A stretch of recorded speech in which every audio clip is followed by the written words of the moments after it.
Okay, we're going to get into a little bit of the tools that you can use, not only for awareness but for protection if this situation came about for you. Now, you want to get into a little bit of some of the things people can have available to them? Well, a lot of people, everybody's got things naturally. I mean, one of the best tools would be your voice, yell and scream. You can run away, you can kick somebody, fight them, claw them, whatever it takes, because you don't want to get under their control. There's also a lot of things available commercially. There's the new tasers, a lot of handheld things, the pepper spray. I mean, but the main problem about going out and buying a bunch of things is if you don't know how to use it, or if you don't practice with it, it'll probably be more of a hindrance than a help, and you may get it taken away from you and used on you. I think that's a good point. That can happen. And again, if you have a weapon, I mean, oftentimes people say, what if I carry a gun? What if I carry a knife? Are you really prepared to use it? Okay? I mean, when you're taking somebody else's life, I mean, that's not an easy thing to do.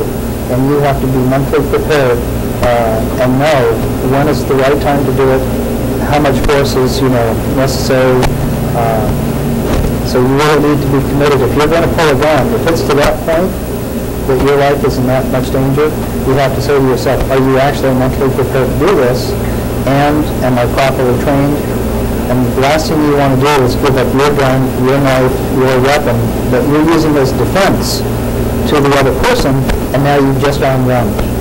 Well, if you pull a gun or a knife in a situation like this, and you're not prepared to use it, you have just armed the suspect. And there's a chance he may not be armed to begin with, and you have now escalated the situation. Right, and you've raised the stakes, so to speak. And actually, it may even raise the stakes to the point where the individual now is going to get enraged and actually use it against you. Because one of the things that people, I think, are under the misconception is most people think that rape is a crime of sexual passion. And granted, and I'm sure partially that's true, but more often than not, rape is a crime of control. It's where an individual doesn't have control in their life, their own personal life, but for that brief moment in time, they have control over another person's life. And that, in fact, Mr. Denning, when we did an interview with him, he told me that he would go out and attack these girls, and I said, well, what is it that caused you to do this? And he said, well, I don't know. He said, but I noticed that when I would lose my paychecks in the casinos, I would then find myself out prowling the streets looking for girls to victimize. And I thought to myself, I couldn't figure out what one had to do with the other. Later on, I came to realize that he didn't have any control in his own life, but for that brief moment, he did with somebody else. Let's work with some of the tools that you're talking about that doesn't take a specific weapon. You say your voice and yell. Okay, the voice you can yell. What are some other defense tactics you can use that are quick and responsive, that can give you that second that you need to make that retreat?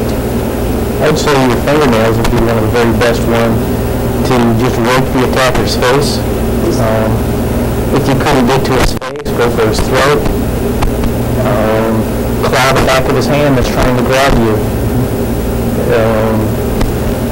I'd say the possibilities are limitless. It's just use your imagination.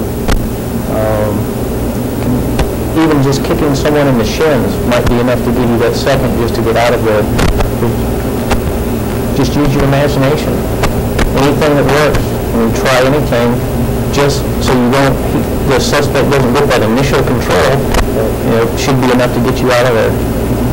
And I wouldn't stop running. I would keep running, not look back, not stop till you know you're in a safe position, and then call 911.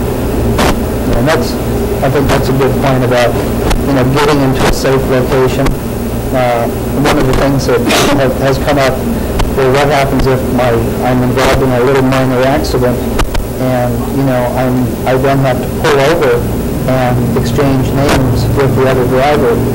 And there has been several cases where the scenario was the attacker would come up behind you, bump your car, and then start motioning you to pull over and do the normal thing that we do, social conditioning and what's required, to exchange information.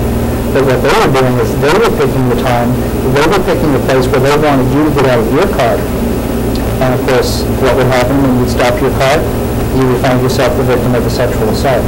You know, there's nothing that says you can't keep driving and go to a safe location such as a store, police station, a hospital, somewhere where there's other people, a well-lit area where you then travel and then you exchange your information.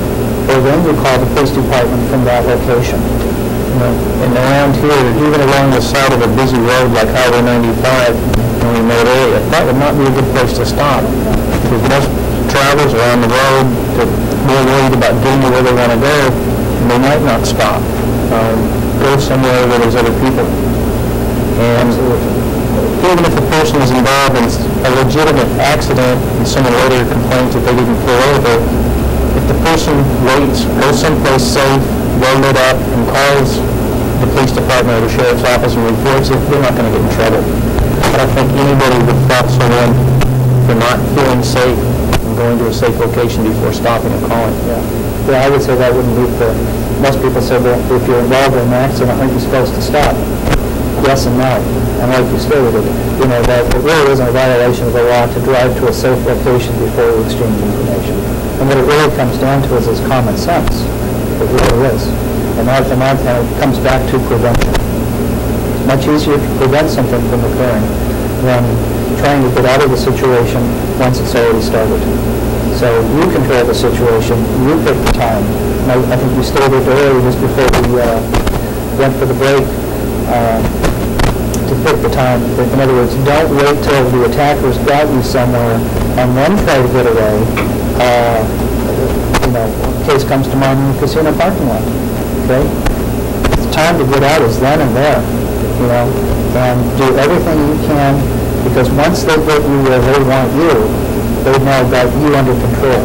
And you stand a better chance of surviving right, you know, in that casino parking lot than being driven to a cotton field in Mojave Valley. You do it. That's common sense.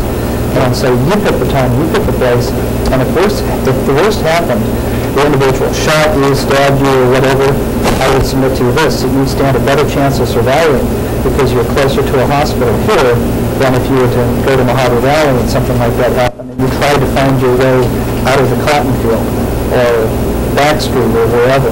So you pick the time and you pick the place. Well, less possibility someone's going to drive by and see you if you're out in the cotton field somewhere in the parking lot. Now let's go with some of the tools. This is one that you brought that you use. You want to tell us a bit about that? This is what they call a Kubaton. Most people would look at this and say, well, that's a nice little big club or whatever, and, you know. The idea is, what it really is, it's a flail. It's a handle for your keys. And the idea behind this is that when it gets to that point that you have to fight for your life, okay, you're doing everything you can to save your life. And what you do is this is a defensive weapon, not an offensive weapon. And the idea behind this is you use this and you swing it and strike the attacker right across the facial area with the keys themselves. And that's the beauty of this. And most people don't know what that is. And that is just a handle to your keys. One other thing now that I've got the keys, if you're walking to the parking lot, okay, make sure that you have that key to your car in your hand, because of the fact that if you're in a crisis situation and you're trying to fumble and find the key to the car, I guarantee you won't find it. You won't be able to think that fast. You won't be able to find it in the dark. So you should always, before you leave that building, have that key in your hand. And not only do you have easy access to your car, but that's a good weapon too. You know, it's something that you could use to scratch. So that's my way of doing this.